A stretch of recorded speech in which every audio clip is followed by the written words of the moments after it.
Once again, I welcome all of you to St. Paul Church as we gather here for this beautiful celebration in which this couple who now sit before us join their hearts and their lives today and forever. What they do is a beautiful thing, but it is also a very difficult thing. So it is good that all of you are here to share this moment with them. And so at the very beginning of my homily, I'm just going to pause and ask you to show some sign of your love and support for Megan and Pat on this, their most happy day together.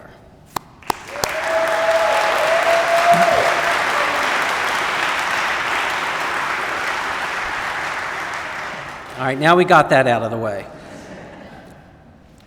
I have to be honest with you. I feel a lot of pressure standing here. I feel pressure because my Aunt Teresa and my Uncle Jim, Megan's grandparents, whenever I did this for a family, whatever we did, baptism, wedding, funeral, my Aunt Teresa would come up to me afterwards and say, "Joey, you did a really good job." My Uncle Jim, on the other hand, would say, "Yeah, but the homily was too long." So I feel pressure right now that I don't let this go too long for all of you. I said at the beginning of the homily that what Pat and Megan are going to do in a few minutes is a very beautiful thing, but it's also a very difficult thing. And so in preparation for this wedding day, I had a great idea. I wanted to spend time with them so that I could get to know them on another level and actually to get enough stuff to share with you in the homily about them. So I said to Megan, I said, let's do this. Let's have dinner at your parents' house, invite Pat's parents over, and we'll just have a good time and we'll get to know what I need to do for this wedding. I had paperwork I had to do with them, but my idea was I'll be with all of them and I'll have plenty to say here. I got nothing. Okay, so I go to dinner and then Pat's parents arrive with Uncle Duke. So I meet them for the first time and then I have to do an interview with Megan's parents and with Pat's parents. So I go down to the basement for privacy, and so I meet with each one. I meet Megan, I meet Pat, I meet Mark and Peggy, and then John and Kathy come down, all individually. Well, couples for the two parents. And I'm trying to get information. So I say to Pat's parents, "What can you tell me about Megan?" And I get the real churchy response. Kathy says, "She's such a blessing." I'm like, she rehearsed that answer. All right, so then Mark and Peggy come down, and I do the interview with them, and then I say, "What can you tell me about Pat?" Mark says, "He's all right." That didn't happen.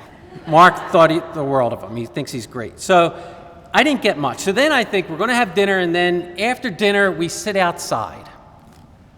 Beautiful Sunday night, we're all on the patio, and I noticed that in the conversation, nothing's being discussed about Megan and Pat. And then I also noticed something else. Megan's mom, Peggy, isn't participating. She's there, but she's not saying a word. So I thought, well, maybe she's not feeling so well, because, Peg doesn't usually shut up. So we're all sitting there, and then all of a sudden stories started being told, especially from Kathy. And then Mark says at one point, "Kath, be careful because this is going to end up in the homily."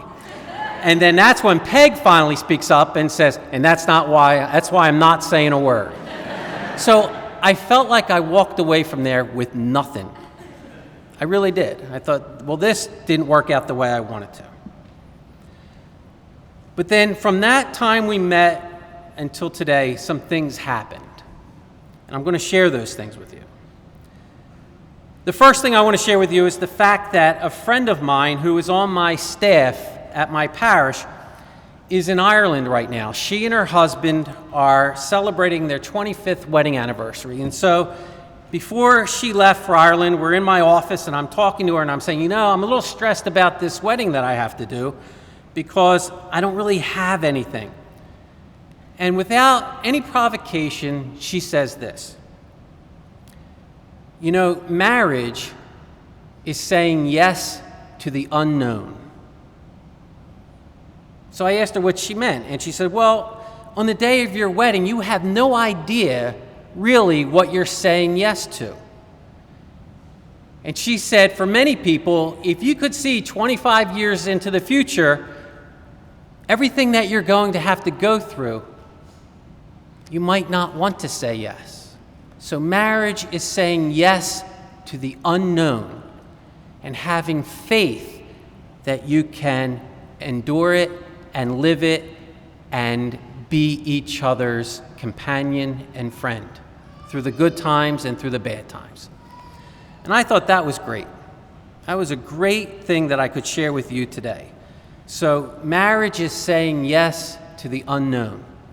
The second thing that I came across was on YouTube. I got into watching YouTube videos heavily within the last year or so. And because of my line of work, I kind of go down the churchy road a little bit. And so there was one that kept popping up. And it was simply this. It was a couple sitting in front of the camera, and the caption was, "Love ain't enough." And I just kept ignoring it. It just kept popping up on the feed, and I just kept dismissing it. So I got tired of seeing it pop up, so I watched it. And what it was a couple who were married 12 years. And they shared their story about how at the beginning of their marriage they were so in love with one another and everything was just great and wonderful. But then a year and a half, 2 years into it, things got hard. And they started facing challenges in their relationship. And then a little further down the line, kids came into the picture. And they described that initial feeling of love that they had, which attracted them to one another and brought them together, just ain't enough. It takes a lot more than that. Love is the foundation, but it takes patience. It takes forgiveness. It takes friendship. So marriage is more than just love. So that's the second idea that I came up with for today. And then the third one just happened to me this past week. It's a story about a little old man in my parish. His name's Jim. Great guy. Comes to Mass every day. And every day he comes to the morning Mass, and then at communion time he walks up and he has the little gold pyx in his hand, which you take communion to someone else. So he'd put his hand out, I'd put the host in the pyx, and he'd take it home to his wife who couldn't come to church. Well, 2 weeks ago, Jim comes to the morning Mass with no pyx. So I say to him afterwards, I said, "Jim, what's the deal?" He said, "Father, Joan had to go into hospice." So I went over to the house and I anointed Joan and I did all the blessings and the sacraments and everything. And then last week we had the funeral. Now this 88-year-old man is standing next to the casket. And I walk over to him during the viewing and I say, "Jim, I'm so sorry for your loss." And he says, "Father, I've been married to this woman for 67 years. She's not there." And he pointed to the casket. He said, "She's right here." To me, that is the best definition of marriage that I've come across. 67 years of marriage, through the good times, through the bad times, the joys and the sorrows, they stuck it out. They remained each other's friend. So not even death could tear Joan away from Jim because they became a part of each other. And that's the hope that we have for Megan and Pat today.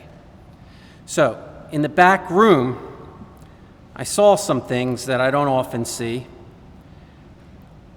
I never saw two dudes fix each other's ties the way Kyle and Pat fixed each other's ties. Never seen it.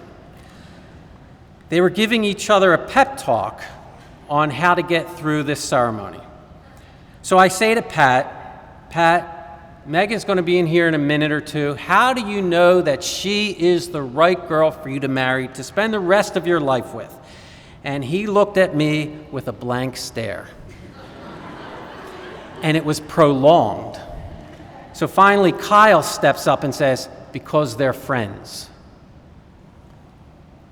Best answer, because they're friends. And that is why we are here, because Megan and Pat are friends. They love each other. They're willing to say yes to the unknown because they have no idea what lies ahead of them in the years that come. But it's rooted in friendship. And that's what you can say about Jim and Joan, who I just worked with in my parish. 67 years, not only of marriage, but of friendship. That couple on YouTube, friends. And my friends who are currently in Ireland celebrating their 25th, they are each other's best friend. Marriage is hard, but it's doable. And so that's the final thought I have. I thought, as much as I enjoyed my dinner at Mark and Peggy's, meeting Pat's parents and Uncle Duke, thinking that I walked away with nothing, I walked away with a lot. Because both of these couples have shared marriage for 32 years. And so Pat and Megan have had great examples of how to do this, how to share the good times with each other, how to laugh, how to have a good time, how to party with your friends. But they've also watched the difficulties. They've seen the sorrows that come in married life. And they see that people who love each other, who say yes on their wedding day and live out that commitment, can do it for 32 years. So, the only way that I think that this commitment can be sustained is by remaining in love. Remaining in love with each other, but also remaining in love with God. Because without faith, you can't get through the tough times. Without faith, you can't be there for each other the way you should. And so, in our gospel, Jesus tells us how to do that. Remain in the Father's love, and you will remain in my love. Keep my Father's commandments, and you will remain in his love. I have told you this so that my joy might be in you, and your joy might be complete. This is my commandment. Love one another as I love you. Megan and Pat, it is our hope for you today that as you walk out of this church and begin this new life as husband and wife, that you may always remain in each other's love through the good times and through the bad times. Depend on these people here that you have invited to be a part of this celebration. When the stormy times of married life come, go to your parents for advice. See the example that they give you. Turn to your friends and your siblings for support. Know that you're not in this alone. You have them, but you also have God in your corner. So, if you are blessed with children in this union, may the deep abiding love that you share with each other be shared with them. And may their love be returned to you many times over. And so may God bless you all the days of your married life. And if you are now ready, I invite you to come to God's altar to exchange your marriage vows.